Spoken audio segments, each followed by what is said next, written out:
श्री ओम नमः सिद्धेभ्यः। जय श्री ओम नमः सिद्धेभ्यः। जय श्री ओम नमः सिद्धेभ्यः। सर्वमंगलमांगल्यं सर्वकल्याणकारकं प्रधानं सर्वधर्माणां जैनं जयतु शासनं। जैनं जयतु शासनं। पंच परमेष्टि भगवान की आचार्य श्री गुरुवर कुंद कुंद महाराज की, आचार्य श्री गुरुवर विद्यासागर महाराज की,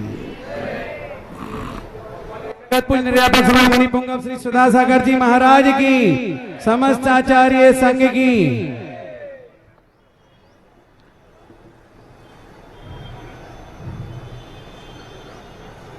जीवन जब दुनिया में जीने के लिए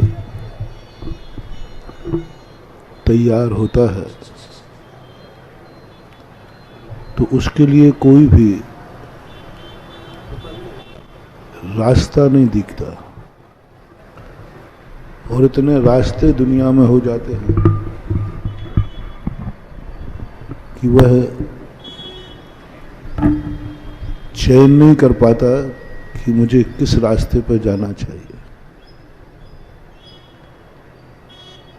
जब ऐसी स्थिति सारी दुनिया की बनती है तब व्यक्ति सोचने को मजबूर होता है, या तो वह किंकर्तव्य विमूढ़ होकर के जीवन से हताश हो जाता है, और इतना हताश हो जाता है कि वह सोचने लग जाता है जो भाग्य में लिखा होगा वह होगा, जो होना होगा होगा, और आंख बंद करके बढ़ जाता है किसी एक रास्ते की लॉटरी खोल करके, अपने मन से विचार करके, अपने मन से सोच करके, लेकिन वह मंजिल नहीं पा पाता और वो रास्ते से लौट कर आता है। बहुत सारे लोग चलना ही बंद कर देते, बोलते क्या चलना, कहाँ जाऊं, कल के दिन भटक गया तो वो वहीं बैठ जाते हैं जहां से उनकी जिंदगी शुरू होती है, जहां से उनका जीवन शुरू होता है, और वो बस उसी जिंदगी में उसी तरीके से जिंदगी जी लेते हैं जिस तरीके से उनका जन्म हुआ, उसी तरीके से वो जीते हैं, उसी तरीके से वो जीवन का अंत कर देते हैं, जिसे हमारे धर्म शास्त्रों में कर्म फल चेतना कहते हैं। कर्म फल चेतना वाला जीव नियत धारा में बहता है, भाग के भरोसे रहता है, उसको कुछ भी नहीं मालूम, वो कुछ भी करने को तैयार नहीं। जो किस्मत में होगा उसको वो स्वीकार कर जाता है और जीवन खत्म कर देता है। कुछ जीव ऐसे होते हैं जिन्होंने पुरुषार्थ तो किया, कर्म करते हैं, कर्म चेतना के अंतर्गत, लेकिन वो सही दिशा में पुरुषार्थ नहीं करने से वो भी अंत में बहुत बहुत नुकसान उठाते हैं। पुरुषार्थ करते, दिन रात मेहनत करते, चलते हैं कोलू के बैल के समान, जैसे कोलू का बैल चलता है, दिन भर चलता है, लेकिन वो पहुंचता कहीं भी नहीं। वहीं जहां रहता है वहीं की वहीं जिंदगी जीता रहता है। शरीर कहता है मैं बहुत चल गया हूं, और आंखें कहती हैं तू जहां था वहीं है। ऐसे कुछ लोग दुनिया में होते हैं, मनुष्य होकर के भी। कुछ लोग बड़ा पुरुषार्थ करते, मेहनत करते, लेकिन जिंदगी जैसे जन्म लिया था कई बार तो उससे ज्यादा घाटे में हो जाते हैं।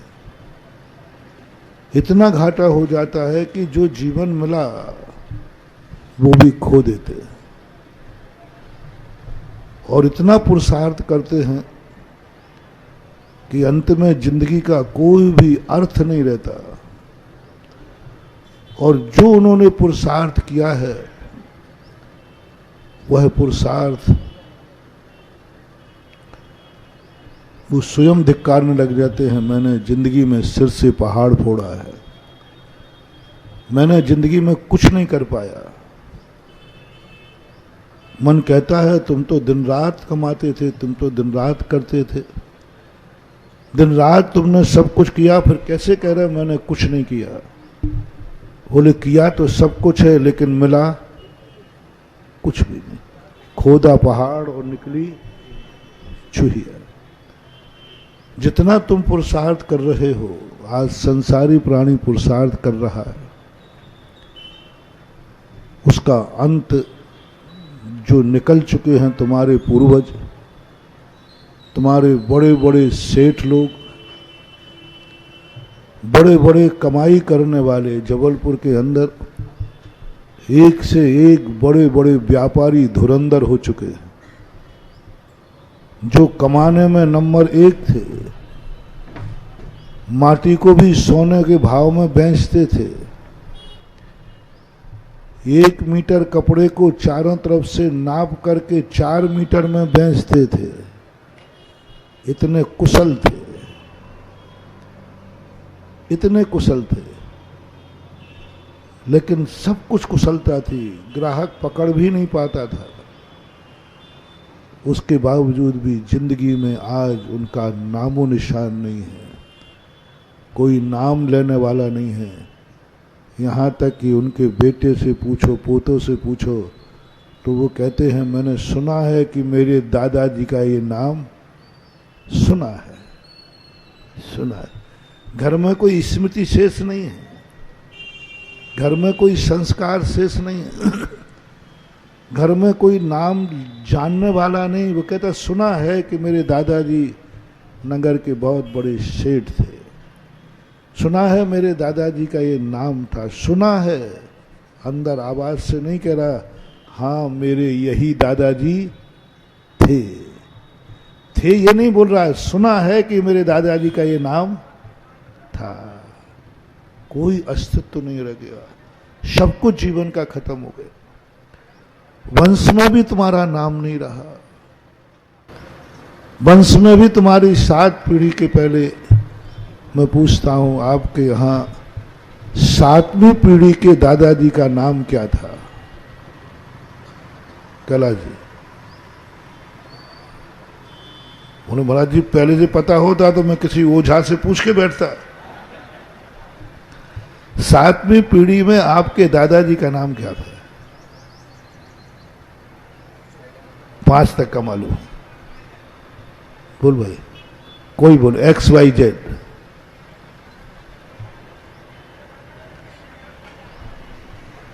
सौवीं पीढ़ी नहीं पूछी हमने। बोलिए क्या स्थिति है? ये कलयुग है। और हमारे यहाँ की नीति है जब व्यक्ति घर का राजगद्दी संभालता है, घर का वारिस होता है, घर की जिम्मेवारी पिता देता है और बेटा लेता है, उस समय वह व्यक्ति इस वंश में सबसे पहला आदमी कौन हुआ उसका परिचय देता है, उसका पूरा ब्यौरा देता है, उसका जीवनचर्या देता है, उसके बाद वसीयत देता है।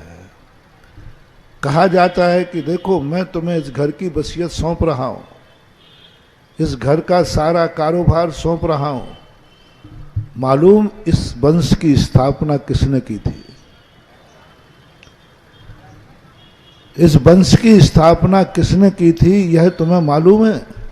अपने बेटे को वसीयत सौंपते समय, जायदाद लिखकर देते समय, दुकान की गद्दी पर बैठालते समय, राजगद्दी पर बैठालते समय उस पोते को बताया जाता था कि यह गद्दी किन किन लोगों ने, सुने सुने आगे पीछे नहीं देखें, ये गद्दी किसने ली, ये पहली किसकी गद्दी है? आपने विक्रमादित्य का एक सीरियल देखा होगा, लोगों ने मुझे बताया, राजगद्दी पर बैठने के पहले बताया जाता था कि इस पर कैसे कैसे राजा बैठ चुके। ऐसे ही पूज्यवर जिनसेन स्वामी ने महापुराण में कहा, अपने बेटे को वारिस बनाने के पहले बताओ कि ये वंश किसने चलाया था और इस वंश में कैसे कैसे लोग हो गए, उनके क्या क्या आचार विचार थे। अभी जयपुर के अंदर राजा मान सिंह की राजगद्दी का राज्य तिलक हुआ, आज भी होता हो। जब मैं जयपुर में था, छोटे राजकुमार को वहां की पगड़ी बांधी गई, जिसे पगड़ी बांधते ना, रस्म कहते हैं, पगड़ी रस्म। तो ये पगड़ी रस्म के समय क्या किया जाता है वो बता रहा हूं। जिसको पगड़ी बांधी जाती है उसको बताया जाता है कि जिस वंश की तुम्हें पगड़ी बांधी जा रही है, इस वंश की शुरुआत किसने की थी, पहला कौन था, फिर कौन था। तो वहां जब पगड़ी बांधी गई तो पगड़ी बांधते समय 300वीं पीढ़ी का उल्लेख किया गया। कितनी पीढ़ी? 300 पीढ़ी का पूरा पेपर में आया था क्या क्या कार्यक्रम हुआ। और जिसको पगड़ी बांधी जा रही थी उसको 300 पीढ़ी का पूरा ब्यौरा देके कहा गया, आप अपनी इस 300 पीढ़ी में जो प्रथम राजा हुए थे वो राजा रघुवंश के शिरोमणि श्री रामचंद्र जी हुए थे, उनके वंशज हैं ये गद्दी। यानी 300 पीढ़ी पहले इस वंश के राजा श्री राम थे, राजा राम थे। और इसके बीच में जो बड़े बड़े राजा हुए उनके नाम उल्लेख उसको रटाए जाते हैं, और तब कहीं वो राजगद्दी सुरक्षित रहती है। आज आप लोगों को पगड़ियां तो जबलपुर में खूब बनती होंगी, और बांधने वाले खूब, पंच तो बैठे ही रहते हैं पगड़ी बांधने की रस्म में। और पगड़ी बनती है जब घर का मुखिया चला जाता है, उसके बाद उसके मुखिया बनाया जाता है। लेकिन कैसा पगड़ी रस्म है कि आज 7वीं पीढ़ी का नाम भी किसी को पता नहीं है कि शायद। और मैं क्या कह रहा हूं, यदि मैं 300 पीढ़ी पहले का पूछ लेता तो, और ये पूछ लेता कि तुम्हारे वंश का प्रथम बाप कौन था, प्रथम कौन था जिसने तुम्हारा ये वंश चलाया, प्रथम गोत्री कौन था जिसने गोत्र चलाया, तो आज आपके पास कोई उत्तर नहीं है। ये है कलयुग। इस कलयुग में तुम कितना भी कुछ करके जाना, करने जिसके ऊपर तुमने किया है वो भूल जाएगा। वो इतना स्वार्थी है कि तुमसे सब कुछ ले लेगा और तुम्हें भूल जाएगा।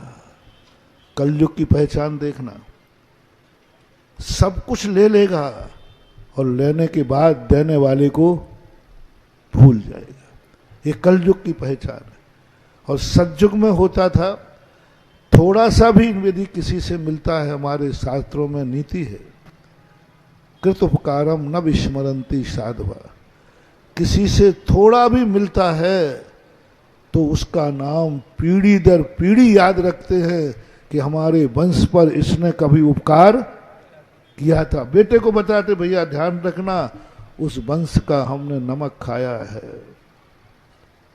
महाभारत में द्रोणाचार्य का क्या हुआ, वो जानते थे असत्य था, लेकिन चूंकि उस वंश का नमक खाया था तो असत्य में भी लड़ते लड़ते प्राण मात एक कारण था। ये था सतयुगी, असत्य में चले जाएंगे, जीवन का नाश कर लेंगे, लेकिन उपकार करने वाले को कभी भूलेंगे नहीं, आज कल युग में किसी को याद नहीं। सब दे गए पूर्वज, सबकी हवेलियां यहाँ हैं, सबके मकान यहाँ हैं, बच्चे रह रहे हैं, लेकिन उनको ये मालूम नहीं है कि मेरा वंशज कौन है जिसने उपकार किया है। महानुभाव, जितना तुम करके जा रहे हो, चाहे मकान हो, चाहे धन दौलत हो, आपके सामने तक ही आप जीवित हो, बस आपके सामने तक ही आपका नाम अमर है, बस इसके बाद कोई कीमत नहीं। जितना ये वैभव है, एक तो परिवार की तरफ, वंश की तरफ कहा, दूसरा तुम्हारा कर्म भी, एक दिन में सारी तुम्हारी कीमत कितनी है मालूम आपको? पीढ़ी दर पीढ़ी वंशानुगत आपने कमाया, आपके पास धन है। एक राजा था, उस राजा ने, बहुत बड़ा राजा था, एक दिन किस्मत से कर्मों ने उसे एक जंगल में भटका दिया, जंगल में भटका दिया, भटक गया। मंत्री सब बदल गए। अकेले राजा को प्यास लगती है, इतनी प्यास लगी कि उससे चलते ही नहीं बन रहा, और बैठ गया और चिल्लाने लगा, कोई यहाँ हो तो मुझे पानी पिला दो, पानी पिला दो, पानी पिला दो। वहाँ एक बकरी चराने वाला गडरिया था, वो भी उसी जंगल में था।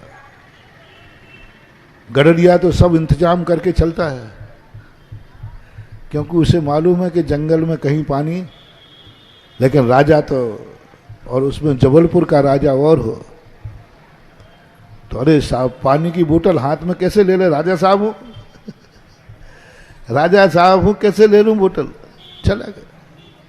धीरे से गडरिया ने सुना कोई प्यासा चिल्ला रहा, उसके पास पहुंचता है, कौन हो तुम? बोले मैं राजा हूं, बहुत बड़ा राजा हूं। तो हर व्यक्ति जब किसी चीज की मांग होती है तो फिर कीमत बढ़ा देता है। बोले साहब तुम्हारे पास पानी है, पिला दो। बोले बताओ इस पानी के बदले क्या दोगे? मौका पड़ने पर लोग पानी भी अमृत के बराबर बेचते, क्या दोगे? बोले भाई पानी पिला दे तो मैं अपना आधा राज्य तुझे दे दूंगा। एक लोटा पानी की कीमत कितनी है? जबलपुर में एक लोटा पानी की कितनी कीमत? महाराज फुहारा ही चलता है पीछे, कोई कीमत नहीं। आज कोई कीमत नहीं है, कोई कीमत नहीं।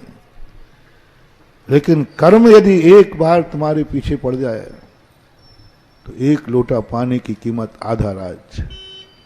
गडरी ने कहा इतना महंगा पानी तो कभी, और दस्तखत करवा लिए उससे, आधा राज्य में देता हूं एक लोटे पानी के। वो पानी ठंडा था, वो तमुड़े होते थे ना, वो ये गर्मी से प्यासा था और ठंडा पानी पी गया। पीते ही लू लगी, वो पिला के चला गया, इसकी लघु शंका बंद हो गई, पेट में तकलीफ हो गई। अब तड़प रहा है, कोई मुझे लघु शंका करा दे। समझ गए ना, सुसु कोई करा दे, तड़प रहा है क्योंकि पेट तकलीफ हो जाती थी, और इतना तड़फा के मर जाऊंगा, कोई हो। फिर वो गडरिया आया, बोले क्या साहब? अरे साहब पानी पी लिया मैंने। अरे भाई थोड़ा रुक कर पीते, तुम बता देते कि मुझे पसीना आ रहा है। बोले प्यास लगी थी, मैंने तो पी लिया आकुलता में। अब मेरी लघु शंका नहीं हो रही, पेट में तकलीफ हो रही है, मुझे बचाओ। गडरिया था, सब जानता था।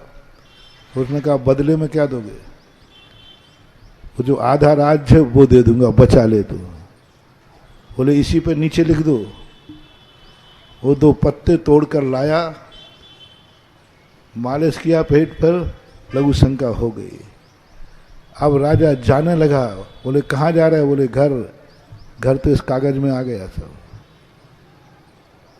आधा राज एक लोटा पानी पीने में और आधा राज एक लोटा पानी निकालने में। उसने कहा ये पकड़ो बकरियों का डंडा और वो दो मुझे राज मुकुट। गडरिया राजा बन गया। और राजा बोलो कितनी कीमत है तुम्हारे धन दौलत की। मर गया वो राजा युद्ध लड़ लड़ करके, युद्ध लड़ लड़ करके राज्य की रक्षा करके कितने पाप किए, कितनी हिंसाएं की, कितने युद्धों में घर उजाड़े, कितना सब कुछ किया, लेकिन अंत में जाकर के एक लोटा पानी है तुम्हारी जिंदगी की जो कुछ भी कमाई है। बोलो, यदि ऐसा मौका आ जाए तो तुम क्या करोगे? मरोगे या लिख दोगे? बोलो ना, लिख दोगे। ये सोच के लिख दोगे कि भली ही राज्य चला जाए लेकिन जीवन तो बच जाएगा। जीवन बच जाएगा तो फिर देखेंगे, लेकिन मरना तो ठीक नहीं। सारे संसार के वैभव को यही मान करके देखा करो कि सारा वैभव का कीमत एक लोटा पानी है। जिस दिन कर्म रूठ जाएगा उस दिन बड़े बड़े राजा महाराजाओं को भी जमीन पे आते देखा है। जो बेर बेर खाते थे वो बेर बीन खाते हैं, और जो बेर बीन खाते थे वो बेर बेर खाते हैं। ये संसार का बड़ा विचित्र है। पूज्यवर सुखचंद्र महाराज ने संसारी प्राणी की दशा लिखी। क्वामाने नाम संसारे जंतु ब्रज विडम्ब के, यत्र प्राणी नृपो भूत्वा विष्टा मध्य कृमि भवेत। आज इस युग का राजा सेठ कैसा है? संसार, संसार की बहुत सरल परिभाषा बनाई कि संसार कैसा है। इधर राजा नृप बनता है और मर करके तुरंत भिष्टा का कीड़ा बन जाता है। एक सेठ थे बहुत बड़े, उनका भाव था कि मेरे जिंदगी में, मेरी पीढ़ी में आने वाले को किसी को कमाना नहीं पड़े और सब बैठ के खाएं, जिससे छोकरे कहेंगे कि मेरा दादा कुछ हुआ है तो सबको दे दिया। जब तुम अपने बेटे को कमाते हो, समझ लेना तुम्हें विश्वास है मेरा खून निकम्मा है, ये नहीं माना। एक दादाजी से मैंने प्रश्न किया, उनके 4 बेटे थे। उन्होंने कहा महाराज मेरी एक इच्छा है, चारों बेटों को एक एक बंगला बना दूं। मैंने क्यों? तुम्हारे बाप ने तुम्हें बंगला दिया था? बोले नहीं दिया था। मैंने अपना खुद का बंगला बनाया और 4 बेटों की इच्छा है। मैंने कहा इससे सिद्ध है कि तुम्हारे बाप ने सपूत को जन्म दिया था, तुमने 4 को देकर के निकम्मा पैदा किए हैं। क्योंकि तुम्हें मालूम है कि बेटा अपनी जिंदगी में बंगला नहीं बना पाएगा, मुझे बना के देना पड़ेगा। और पूत कपूत तो का धन संचय, पूत सपूत तो, यदि तुम्हारा बेटा कपूत है, तुम्हें मालूम है कि अपनी जिंदगी में मकान नहीं बना पाएगा, इसलिए मुझे बना के देना पड़ेगा। महानुभाव, आप बना के भी दे जाओगे तो वो उसमें रह नहीं पाएगा, क्योंकि आपके मन में पहले ही शक हो गया कि बेटे का बंगला मुझे बनाना पड़ेगा, वो दे नहीं पाएगा, बना नहीं पाएगा, तो वो रह भी नहीं पाएगा। ये ध्यान रखना। ऐसी परिस्थिति आएगी कि वो बंगला बेच करके वो अपनी जिंदगी जिएगा। सही बेटे वो होते हैं, पिता वो होते हैं जो बेटे की करीबी की तरह पालते हैं और बेटे से कहते बेटा तुम्हारे नाम से तेरे लिए कुछ भी नहीं। तो बोले पापा ये मकान जायदाद ये सब मैंने दान में लिख दी है। हर पिता को एक झूठा दान पत्र लिखना चाहिए। साचा लिखो तो अच्छी बात है, एक दान पत्र लिखना चाहिए बड़े आदमियों को कि जो जायदाद है ये मैंने सब दान में दे दी। पिताजी मेरे लिए, तेरे लिए ये मुट्ठी में जेब में से निकाल के देना 1,50,000 ये तेरा है बस। बेटा इंसान बन जाएगा, बेटे को पता चल जाएगा कि मेरे के बाप के पास अब कुछ भी, वो बहुत बड़ा इंसान बनेगा। और जैसे उसे पता चलेगा कि मेरे पिताजी के पास तो इतना है, इतना और बना दिया, वो कभी भी अपने पैर पर खड़ा नहीं होगा। उसको एक ही अहंकार आएगा, क्यों पढ़ना, क्यों लिखना, मेरे बाप के पास तो। बेटे को गरीबी की तरह पालो और उसके जीवन में बताओ कि जीवन का कोई भी मतलब नहीं, वो योग्य बन जाएगा। लेकिन तुम लोगों का एक ही परिणाम रहता है, मैं बेटे को अधिक से अधिक कमा के जाऊं। उसका भी यही भाव था, हर पिता का ये भाव होता है। कमाते कमाते उसकी 7 पीढ़ी तक का उसने रख लिया। यदि 7 पीढ़ी भी बैठ करके खाएगी तो भी कम पड़ने वाला नहीं, कम नहीं पड़ेगा। 7वीं पीढ़ी इतना कमा दिया उसने, बड़ा खुश था। लेकिन एक दिन उसके मन में भाव आया, 8वीं पीढ़ी का क्या होगा, 8वीं पीढ़ी का क्या होगा। वृद्ध हो चुका था, टेंशन आ गया।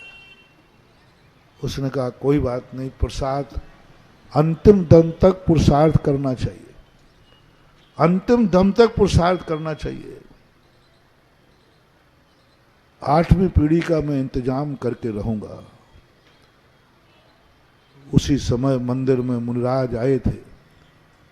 आप लोगों की एक धारणा है, किसी भी कार्य करने के पहले मुनियों से आशीर्वाद ले लो, सफलता मिल जाती है कि नहीं? बोलो ना, ऐसा होता भी है कि नहीं? होता है महाराज, ऐसे नहीं होता है। और जबलपुर वालों को तो खास तौर से होता ही यही है।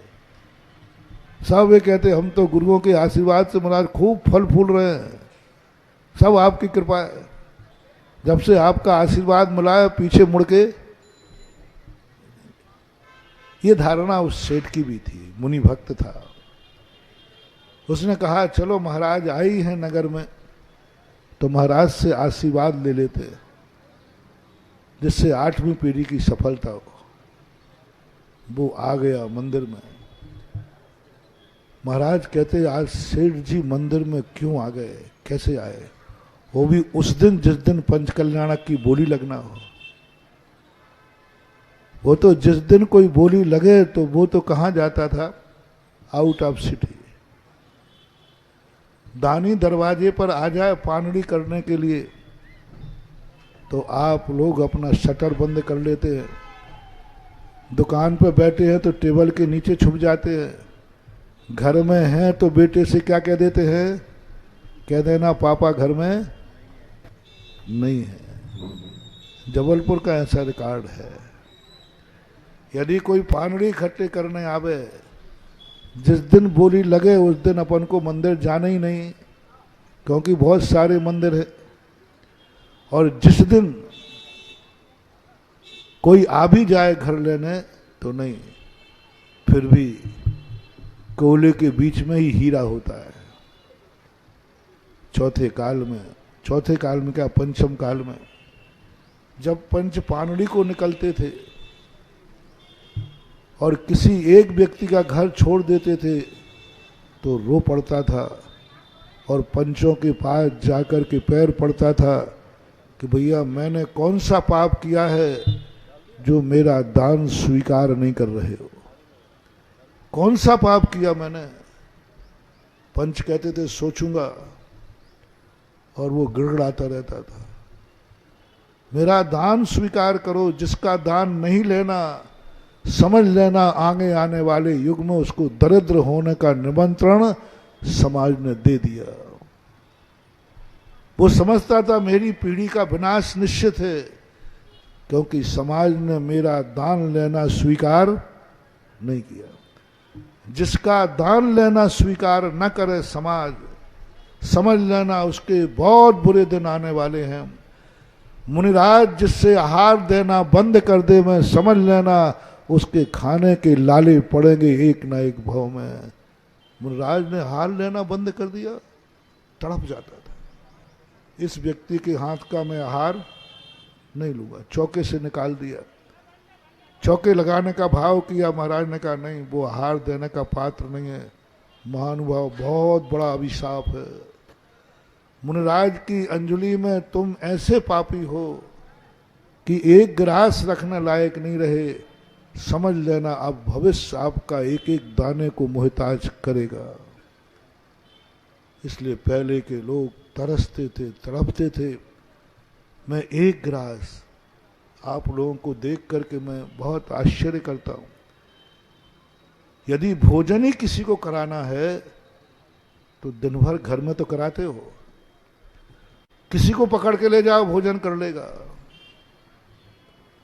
महाराज को धक्का खा रहे हो, लोग हाथ पकड़ के निकाल रहे हैं, और घंटे आध घंटे तक लाइन में लगने के बाद कितना सा देने को मिला?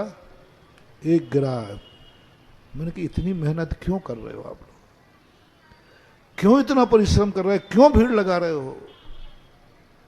और मैंने जब शास्त्रों में पढ़ा, ये एक ग्रास नहीं है, जन्म जन्म की अपने जीवन सुधारने का साधन है। मेरे हाथ से महाराज ने एक ग्रास ले लिया, 3 लोक में त्रिकालिक प्रमाणिक हो गया कि ये व्यक्ति वो धन्य व्यक्ति है जो मुनिराज की अंजलि के योग्य है। एक ग्रास नहीं दिया तुमने, अपनी भावी पीढ़ी का रोटियों का इंतजाम कर लिया, भावी पीढ़ी के उच्च गोत्र का इंतजाम कर लिया। अब आपका उस कुल में जन्म होगा जिस कुल में सदा लोग उच्च कुल मानते हैं, उच्च कुल मानते, उस कुल में जहां मुनिराजों की दीक्षाएं होती, उस कुल में जहां मुनिराज सदा आते हैं, ऐसे कुल में जन्म लेगा, क्योंकि तुमने एक बार मुनिराज की अंजलि में आहार दिया था और महाराज ने यदि अंजलि बंद कर ली, समझ लेना बहुत बड़ा ज्ञानी तड़प जाएगा, बर्बाद हो जाऊंगा महाराज। अंजलि बंद कर ली यानी मैं वो पापी हूं जो आपकी अंजलि में आहार देने लायक नहीं हूं। मुनिराज अंजलि बंद कर ले वे, समझ लेना वो संसार का सबसे बड़ा पापी है, समझ लेना।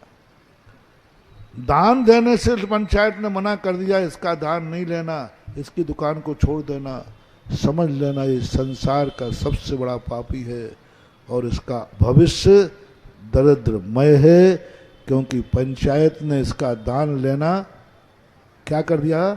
अस्वीकार कर दिया।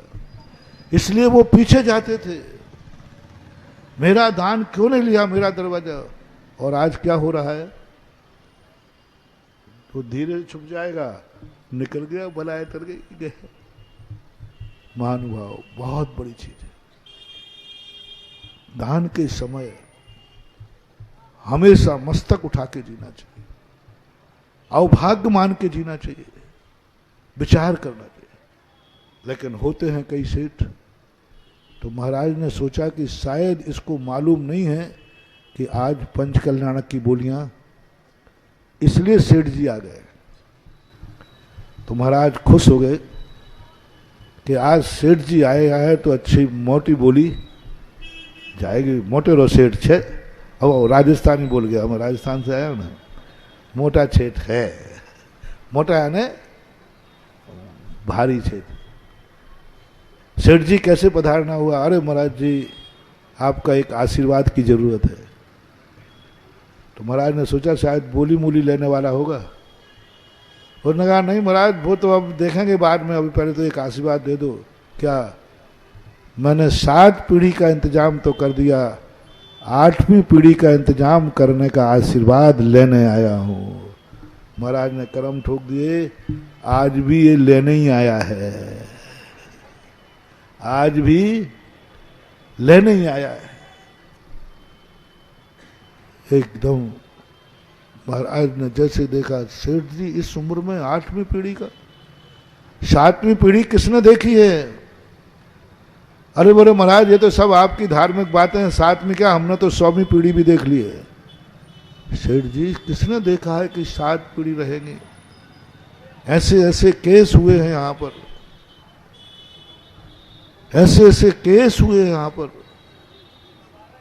सारी जायदाद जोड़कर रखने वाला, आगम में उदाहरण आता है महानुभाव, गल्ले का व्यापारी था बहुत बड़ा, बहुत जोड़ के गोदाम में रखी थी।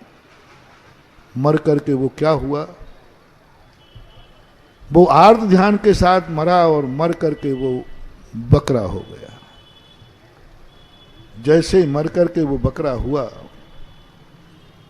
उसी नगर में हो गया। जन्म के बाद वो थोड़ा बड़ा हुआ, पूर्व संस्कार के कारण, पूर्व संस्कार के कारण उसको भूख लगी तो अनाज मंडी में गया। दुकान के सामने उसको भाव आया जाति स्मरण का, अरे ये तो हमारी दुकान है, ये सब हमने ही जोड़ के रखा है। और बहुत आत्मीयता के साथ उसने मुंह मारा। उसका बेटा दुकान पर बैठा था, उसने ऐसा डंडा मारा उस बकरे को, उसकी कमर टूट गई।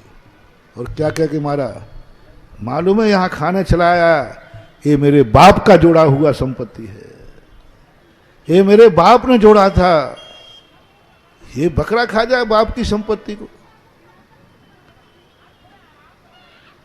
मालूम मेरे पिता ये सब गोदाम में भर के चले गए। और बकरे की कमर टूट के घबरा मैं करने लगा। बोले मैंने तो अभी कमर ही टूटी है, अब मुंह मारा तो प्राण ले लूंगा। उसी समय मुनिराज आहार चर्या से निकल रहे थे। अवध ज्ञानी मुनिराज थे। जैसे ही वहां से निकले महाराज देख करके स्तब्ध हो गए। बोले बेटा ये तूने क्या किया? बोले महाराज आप मत बोलो, मेरे बाप की संपत्ति है, ये मेरे बाप ने जोड़ जोड़ के रखा है, कैसे खाने दूं बकरों को? महाराज ने कहा बेटा जिस बाप ने सब कुछ जोड़ा है वही बाप है तेरा बकरा मर करके बकरा हुआ, पूर्ण संस्कार के कारण खाने आया है और तूने कमर तोड़ दी। सुन रहे हो ना आप लोगों? हाँ, जहां जहां तुम जोड़ के रख के जा रहे हो, कल उसी को लेने आओगे तो छोकरा क्या करेगा? कमर तोड़ देगा। महाराज क्या बोलते हो? ये यथार्थ घटना है। इसी प्रकार की एक घटना पूज्यवर ज्ञान सागर महाराज ने एक भद्रोदय नाम का महाकाव्य लिखा, लघु काव्य है, उसमें ऐसी ही घटना थी। वो दूसरे प्रकार है, लेकिन ये घटना करके अब कथा कोश में आता है। बोले महाराज ये मेरे पिताजी हैं, पूर्ण संस्कार बस खाने आए और आज उन्हीं की बदौलत में जो कुछ हूं, और मैंने ही उनको डंडा मारा। धिक्कार है इस संसार को, धिक्कार है संसार को। और वो महाराज के साथ खुली हुई दुकान, एक ही बेटा था, खुली हुई दुकान, खुला हुआ मकान छोड़कर कहा धिक्कार है, मैंने पिताजी के जीव को नहीं पहचाना, और कमर तोड़ दी। वो दीक्षा ले लिया।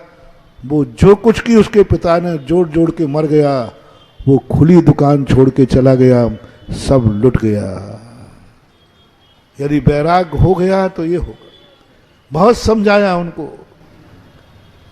महाराज जी ये सब आपकी बातें हैं, हमें तो आप 8वीं पीढ़ी के इंतजाम करने का उपाय बताओ। तो महाराज ने आंख बंद करके कहा कि सेठ जी 8वीं पीढ़ी का इंतजाम तुम नहीं कर पाओगे, क्योंकि तुम्हारी आयु मात्र 7 दिन शेष है,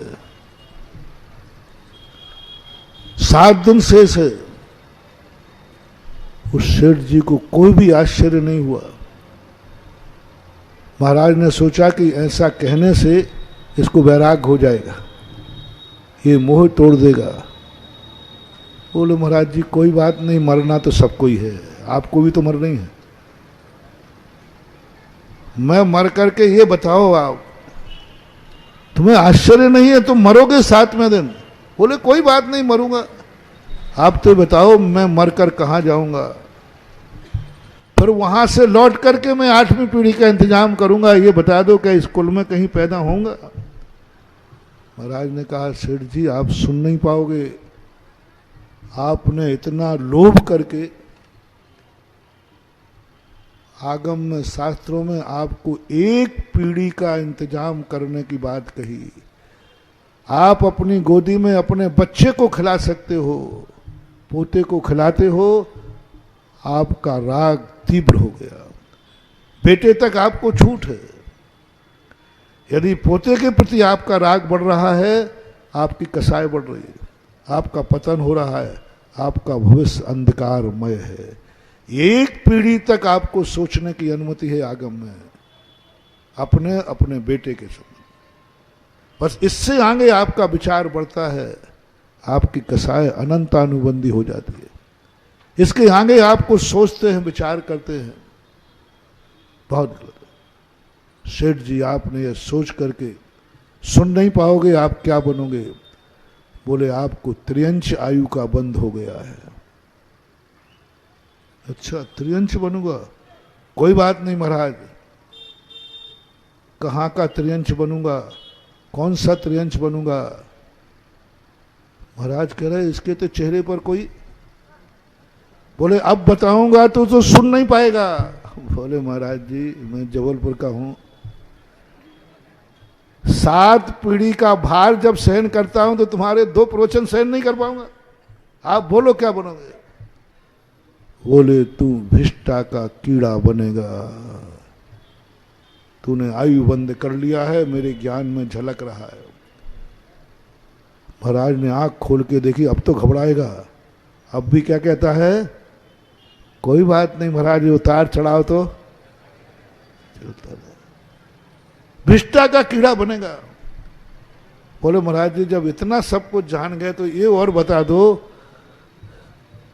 किसकी टॉयलेट में कीड़ा बनूंगा, किसकी पुष्टा में, कौन से शौचालय में बनूंगा, ये और बता दे। महाराज ने कहा कि कितना मजबूत आदमी है।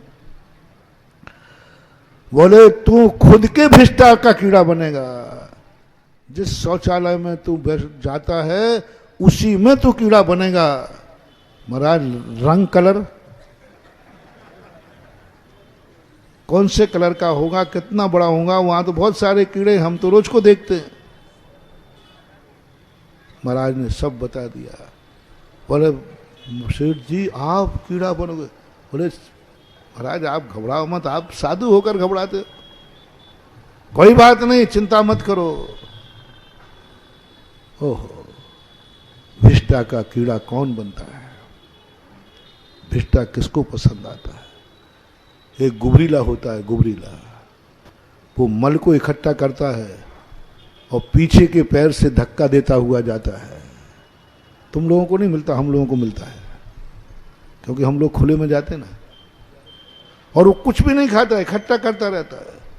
तो मैं समझ लेता हूं ये कोई बड़ा सेठ आया है।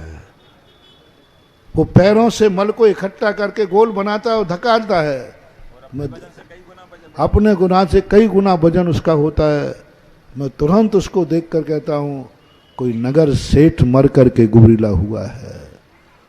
हो ही नहीं सकता, जितने गुबरीला होते वे सब पूर्व भाव के नगर सेठ ही होते हैं, जिनके पास अपरंपार धन दौलत रहती है, लेकिन ना खाते हैं ना देते हैं, और बल्कि उसी की रक्षा में मर गया वो। और मरते समय और बेटे से जाकर कहता, बेटा चिंता मत करना, मुनियों के वचन को कभी झूठा मत मानना। मुनि महाराजों ने जो कहा है वो सही है। मुनियों के वचन न झूठे हों जो कुछ मुख से कह देते हैं। बेटा ध्यान रखना, कभी मुनि के वचनों पर संदेह मत करना, विकल्प मत करना। मुनि के मुख से जो निकलता है वह सत्य ही होता है। पिताजी क्या सबूत? बोले नहीं बेटा, मुनि के वचनों पर संदेह मत करो। 7वें दिन में मरूंगा, संदेह नहीं करना, गुरु ने कहा है, मुनि महाराज ने कहा है। 7वें दिन मेरा मरना निश्चित है। और सब कहानी बता दी, मैं विष्टा का कीड़ा होऊंगा, इसमें होऊंगा। बेटा तू मेरी अंतिम इच्छा पूरी कर देना। तुम मुझे जैसे ही मैं दिखूं विष्टा में, तैसे ही मुझे चिमटा से पकड़ करके मार देना, और फिर मर करके मैं तेरे यहां पैदा होऊंगा, 8वीं पीढ़ी का इंतजाम करूंगा, फिर मैं इसी वंश में पैदा होऊंगा। तो ये महाराज ने कहा नहीं, आगे की कहानी तो महाराज ने नहीं कही, लेकिन मैं कह रहा हूं, क्योंकि जाकी रही भावना जैसी सो देखी मूरत थी। ये तो आयु बंद हो गया, नहीं तो इसको पलट लेता। मेरी भावना है कि मैं इस वंश में फिर से आऊंगा, तू मुझे मार देना। बेटे ने कहा ठीक पिताजी, जो कहोगे वो कर लूंगा। 7वें दिन वो मरा। बेटे को विश्वास हो गया कि मुनिराज ने जो कहा था वह। अब वो देखता है भिष्टा के, जाकर के देखता है तो भिष्टा में कीड़ा जितनी साइज का, जिस कलर का बनाया था वो वहां है। लेकिन जैसे ही बेटा पकड़ने जाता है, अब भिष्टा का कीड़ा भिष्टा में राजी है। भूल गया सब, एक पर्याय के बाद सब भूल जाओगे। मैं कौन था, मैंने क्या कहा था, मुझे क्या करना है, सब भूल गए, एक को भी याद नहीं। सभी उसी क्वालिटी में बैठे हैं। हर व्यक्ति में नरकों में जाकर के ये बोल के आता है कि मैं मनुष्य बनूंगा, सीधा मुनि बन के आत्म कल्याण करूंगा। सब भूल गए, याद भी नहीं। वो भूल गया कि मैंने क्या कहा था। और जैसे ये पकड़ने जाए, वो कीड़ा अंदर छुप जाए, मुझे मत मारो। वो कीड़ा क्या कह रहा है, मुझे मत मारो, मैं इसी में खुश हूं। जो जहां जन्म ले लेता है उसी में खुश हो जाता है। उसको ये ज्ञान नहीं है कि मैं क्या था और क्या हूं। वो ने सोचा कि पिताजी कह गए थे कि महाराज के वचन झूठे मत मानना, तो महाराज के पास गया। गुरुदेव, आपने जो जो कहा था वो सब सही निकला, सब कुछ सही हुआ। पिताजी मरे उसी कलर का अभिष्टा में, लेकिन पिताजी ने जो कहा था वो सही क्यों नहीं निकल रहा है? तो बोले पिताजी बेटा, मैं महावृत्ति हूं और वो आवृत्ति है। जिस दिन आवृत्ति का साहित्य निकल जाएगा उस दिन संसार का नाश हो जाएगा, और जिस दिन मुनि का वचन झूठा निकल जाएगा उस दिन धर्म का नाश हो जाएगा। मोही व्यक्ति का वचन यदि सत्य निकल जाए तो संसार का नाश हो जाएगा, और धर्मात्मा का वचन झूठा निकल जाए तो धर्म का नाश हो जाएगा। इसलिए उनकी बात सही नहीं है। तू मार करके बैर मत ले उससे, वो मरना नहीं चाहता है। भिष्टा का कीड़ा भिष्टा में राजी है, वो नहीं मरना चाहता है। तो उसको मारने की हत्या क्यों कर रहा है? बोले पिताजी ने अंतिम वचन कहा था। अब उस पिता को कोई याद नहीं है।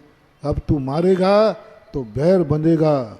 महाराज ने उस बेटे को उपदेश दिया और समझ कर कहा, ओहो, मेरे पिताजी मात इसलिए भिष्टा का कीड़ा हुए कि इनको धन का लोभ था, 7वीं पीढ़ी की चिंता थी। कौड़ी कौड़ी माया जोड़ी, बन गए लाख करोड़ी, दान करी ना खाई खर्ची, आखिर खो सब छोड़ी।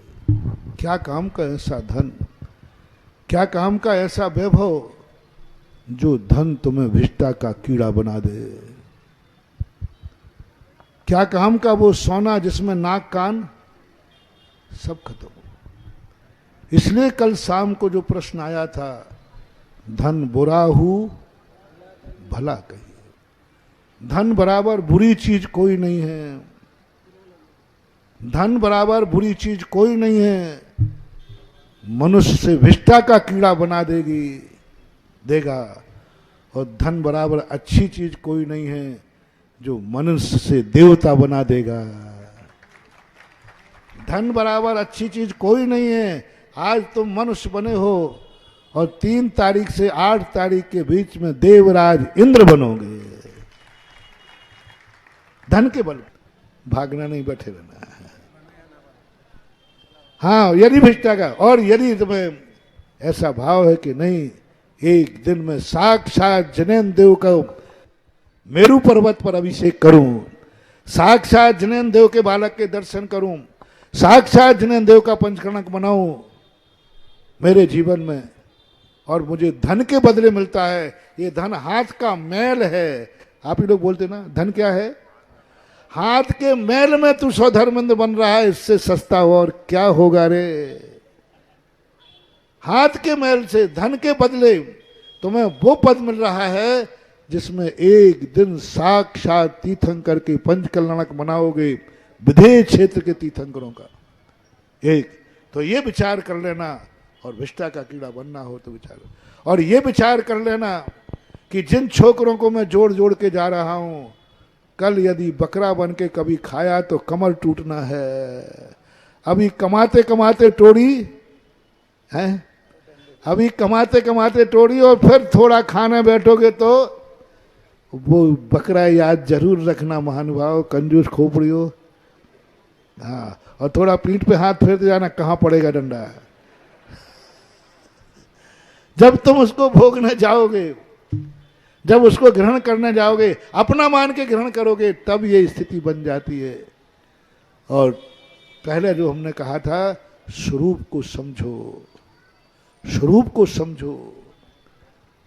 यदि कपूत कुल है तुम्हारा बेटा तो मत जोड़ो, अपने पाप किया है अपने हाथ से धर्म करके जाओ, और सपूत किया है तो उसे कमा के मत रखो, उसे निकम्मा मत बनाओ।